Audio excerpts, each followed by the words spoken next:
তো ভাইয়েরা আমার, এমন সংক্রান্ত বিষয়ে আপনাদের সম্মুখে কয়েকটা আয়াতে কারিমা তেলাওয়াত করেছি। আল্লাহ তাআলা বলেন, ইরফাইল্লাহুল্লাযীনা আমানু মিনকুম ওয়াল্লাযীনা উতুল ইলমা দারাজাত।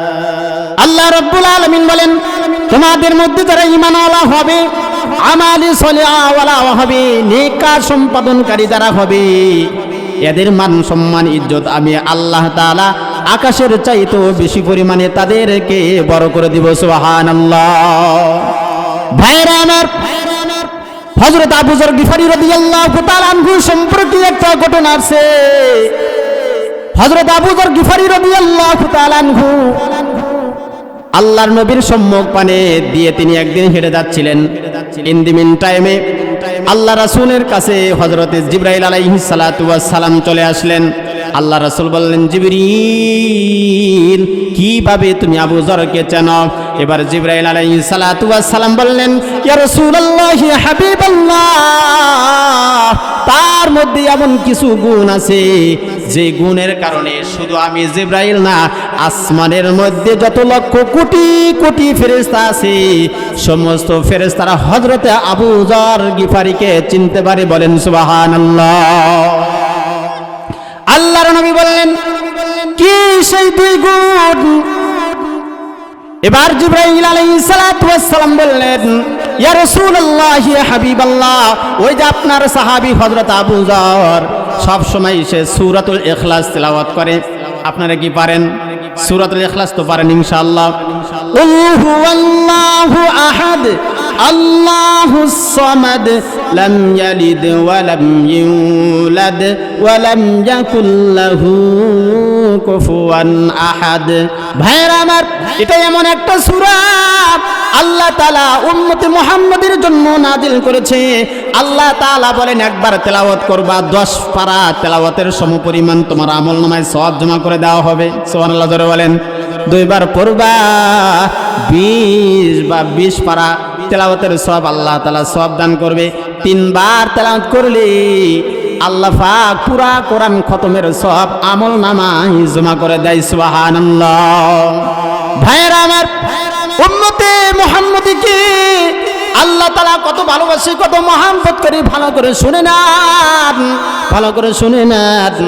আল্লাহ তাআলা বলে, আমি সূরা পুরো পবিত্র কোরআনে কারীমের মধ্যে শুধুমাত্র সূরাতুল বাকারার মতো ছোট ছোট বড় বড় সূরা আমি নাজিল করি নাই, সূরাতুল ইখলাসও আমি নাজিল করেছি।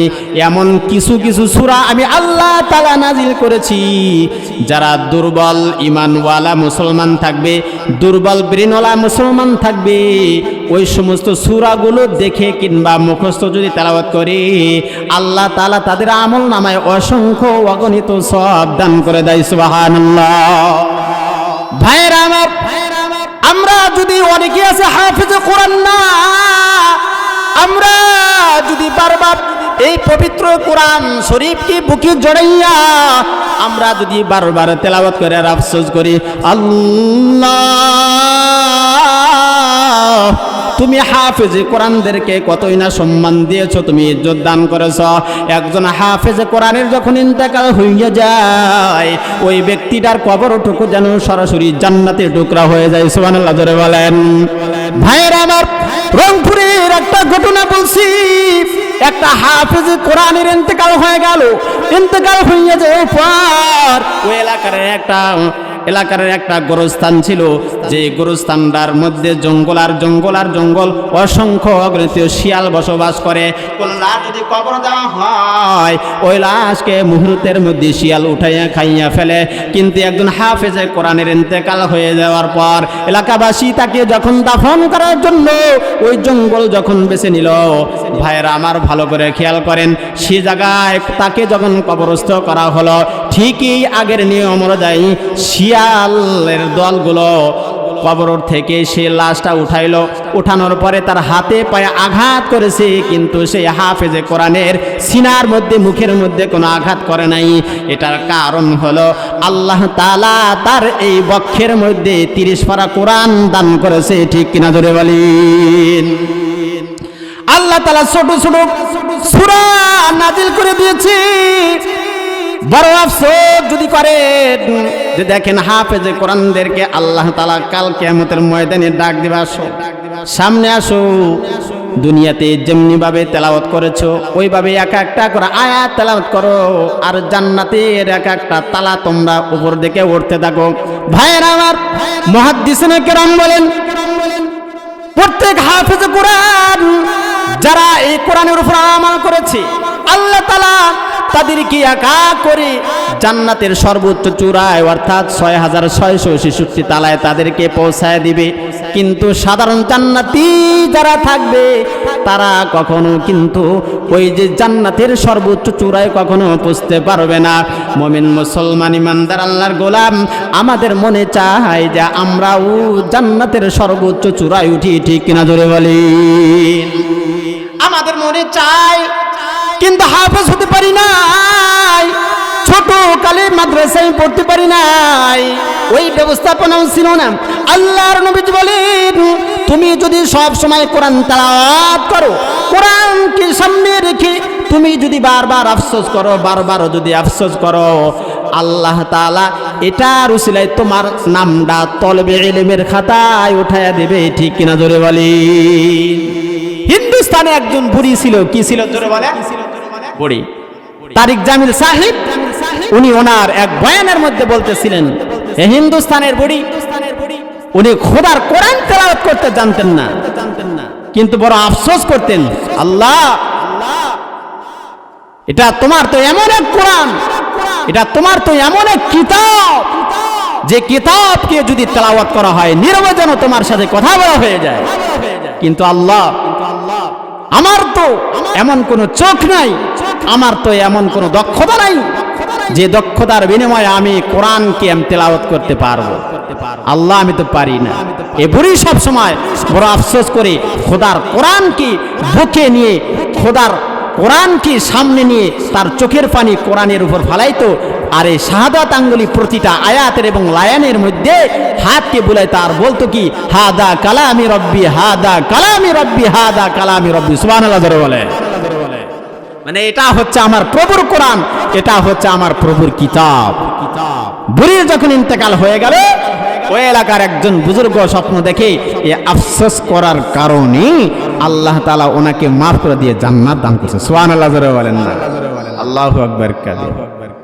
এটা এমন একটা কোরআন, এটা এমন একটা কিতাব যে দুনিয়ার জীবন থেকে শুরু করে দুনিয়ার জীবনে প্রতিটা পাটে পাটে, প্রতিটা জায়গা জায়গা, প্রতিটা ক্ষণে ক্ষণে, একবারে দুনিয়ার থেকে নিয়ে জান্নাত পর্যন্ত আল কোরআন প্রতিটা জায়গায় মানুষকে শান্তির সাথে বসবাস করাইতে পারে, ঠিক কিনা জোরে বলে?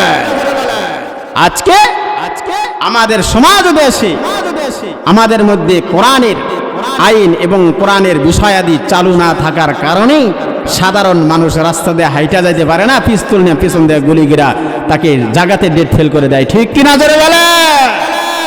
ভাইয়েরা আমার, বড় আফসোস আর দুঃখের সাথে বলতে হয়, তোমরা কেমন মুসলমান হইলা? তোমরা কি নামে মুসলমান? নামে মুসলমান নাকি কামে মুসলমান? তুমি নামে মুসলমান নাকি কামে মুসলমান? নামে কামে মিল না হলে, নামে কামে মিল না হলে বইবে যে তুফান। তুমি নামে মুসলমান নাকি কামে মুসলমান? ঠিক কিনা জোরে বলেন?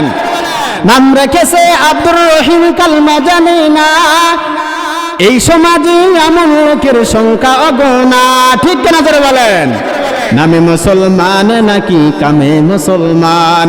নামে কামে মিল না হলে, নামে কামে মিল না হলে বইবে যে তুফান। তুমি নামে মুসলমান নাকি কামে মুসলমান? ভাইরা আমার, দুনিয়ার জগতের মধ্যে যদিও আল্লাহ পক্ষ থেকে সরাসরি গজব এসে আমাদেরকে ধ্বংস করে দেয় না, কিন্তু কবরে গেলে কোনো উপায় থাকবে না, উপায় থাকবে না। ও মুমিন মুসলমান ইমানদার দল আল্লাহর গোলাম, এই জন্য যারা কোরআন শিখতে পারি নাই, যারা কোরআন তেলাওয়াত করতে জানি না, আমাদের জন্য সুবর্ণ সুযোগ হলো যারা মুরব্বিয়ানে কিরাম আছেন তাদের জন্য বড় মাদ্রাসা হলো তাবলীগের ময়দান, ঠিক কিনা জোরে বলেন? এখনো যারা ইলম কালাম জানেন না, মাসলা মাসাইল জানেন না, তাদের জন্য সহজ রাস্তা, সহজ বিষয় হলো তাবলিগের ময়দান। ঠিক কিনা জোরে বলেন? অসংখ্য অগণিত মানুষ এরকম আছে, এক চিল্লা দুই চিল্লা দিয়ে বিসমিল্লাহ বলে খানা খাওয়া জানতো না, কিন্তু আল্লাহর বান্দা এক চিল্লা থেকে তাবলীগ থেকে আসার পরে আল্লাহর ওই বান্দা ঠান্ডা পানি দিয়ে ওযু করে ফজর নামাজের সামনের কাতার ইমামের পিছনে দাঁড়ায় সালাত আদায় করে। ঠিক কিনা জোরে বলে?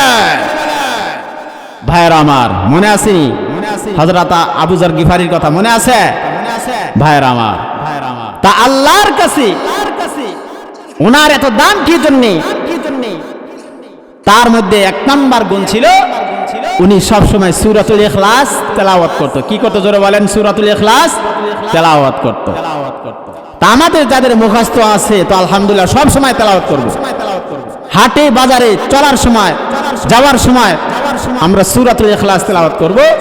দুই নাম্বার গুণ হযরত আবু যর গিফারি রাদিয়াল্লাহু তাআলা আনহুর ছিল, যেটা উনি যখন রাতের বেলায় ঘুমানোর জন্য বিছানা যাইতেন, তখন আবু যর গিফারি রাদিয়াল্লাহু তাআলা আনহু সকল মানুষদেরকে দিল থেকে তিনি ক্ষমা করে দিতেন। সুবহানাল্লাহ জোরে বলেন। আমাদের মধ্যে আজকে ক্ষমার গুণ নাই, আজকে মানুষকে আমরা মাফ করতে চাই না, মানুষের দিকে আমরা করুণ নজর দিতে আমরা জানি না। আমরা জানি শুধুমাত্র হাত গোছানি, হ্যারে ধর্মু, মারমু, কাটমু, কোন সময় ধরতে পারবো, কোন সময় খাইতে পারবো। ঠিক কেনা জোরে বলেন? ভাইরা আমার, যে আল্লাহ আপনাকে সৃজন করেছেন ওই আল্লাহ কিন্তু আমাকেও সৃজন করেছেন। কোন একটা কারণে রাগে রাগান্বিত হয়ে, হিংসার বশবর্তী হয়ে আমাকে খতম করলেন। আমি দুদিন আগে কবরে চলে গেলাম, কিন্তু 2 দিন পরে কিন্তু আপনাকে অবশ্যই 100 বছর পরে হলেও কিন্তু কবরে যাইতে হবে কি হবে না জোরে বলেন তো দেখি? একজন মানুষকে আপনি বিনা অপরাধী আপনি খুন করলেন, তার মাথায় পিস্তল ঠেকিয়ে আপনি গুলি করলেন, মানুষকে আপনি আঘাত করলেন, খোদার কসম আপনি জেনে রাখেন আল্লাহ কিন্তু আপনাকে ছাড়বে না, কোনো রকম ছাড়বে না। ঠিক কিনা জোরে বলেন?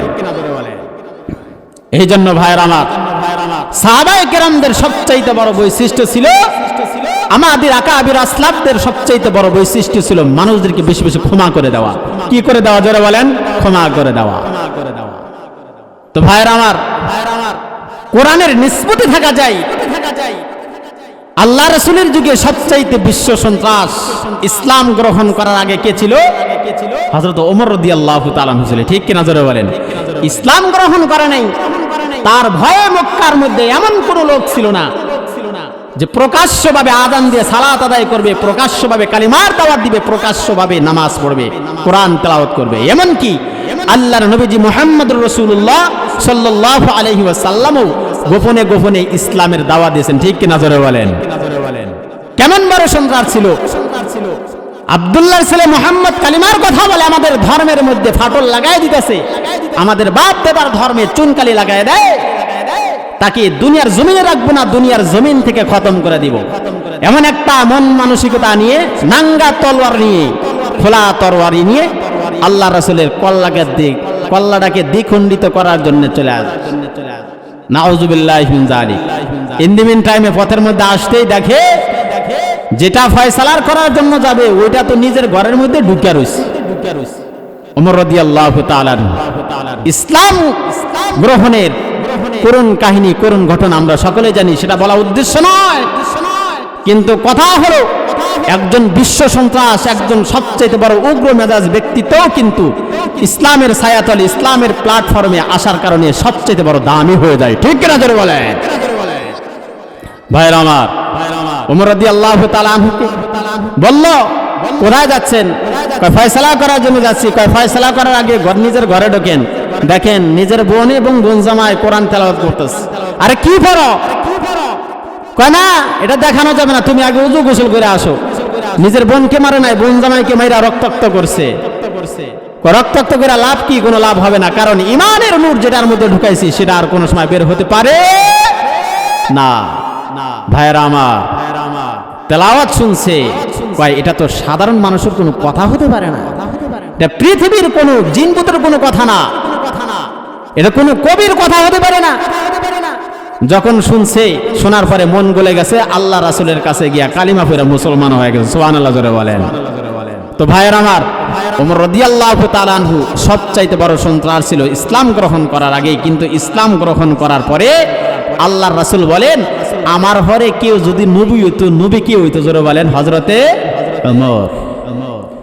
মুহাদ্দিসিনে কেরাম এবং মুফাসসিরিনে কেরাম বলেন ওমর রাদিয়াল্লাহু তাআলা আনহুর মেজাজের উপরে ডিফেন্ডেড করে কোরআনে কারিমের মধ্যে কেউ কেউ বলেছেন 11 জায়গায় আল্লাহ তাআলা 11টা আয়াতে কারিমা নাজিল করেছেন, কেউ কেউ বলেছেন 16টা, কেউ কেউ বলেছেন 17টা, কেউ কেউ বলেছেন 22টা পর্যন্ত হযরত ওমরের মেজাজের উপরে আল্লাহ রাজি খুশি হইয়া 22টা কোরআনে কারিমের আয়াত নাজিল করেছে। সুবহানাল্লাহ জোরে বলেন।